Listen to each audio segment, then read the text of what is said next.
এক মহিলা প্রশ্ন করছে ডক্টর জাকির নায়েককে, আচ্ছা আপনি তো বললেন হিন্দু মুসলমান খ্রিস্টান বৌদ্ধ সব ভাই ভাই, তো সব যদি আমরা ভাই ভাই হই, আমি তো হিন্দু, ওই মহিলা বলছে আমি তো হিন্দু, তা আপনার মক্কা মদিনে আমরা যাইতে পারি না কেন? এটা কঠিন প্রশ্ন। আমি চিন্তা করলাম কি জবাব দেয়। আমার কাছেও জবাব আছে, কিন্তু উনি কি বলেন সেটা শোনা দরকার। উনি জবাব দিলেন, বোন আপনার বাড়ি কই? কই তো ইন্ডিয়া। জন্মস্থান কোথায়? এখানে। আমার জন্মস্থান এখানে। আচ্ছা বোন আপনি কি জানেন যে ইন্ডিয়ায় এমন এমন জায়গা আছে যেখানে এখানে জন্মগ্রহণ করার পরেও সে জায়গায় আপনি আর আমি যাইতে পারি না, এরকম জায়গার নাম জানেন? কোন এরকম জায়গা থাকবে কেন? আমি ইন্ডিয়া জন্মগ্রহণ করছি, সব জায়গায় যাইতে পারি। উনি বললেন মোটেই না, এখানে এমন এমন জায়গা আছে যেখানে আপনি আমি প্রবেশ করতে পারবো না, তার নাম ক্যান্টনমেন্ট। ক্যান্টনমেন্টে আপনিও ঢুকতে পারবেন না, আমি ঢুকতে পারবো না।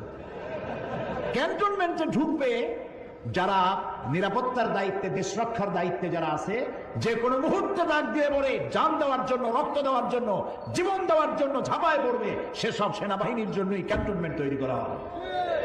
ওখানে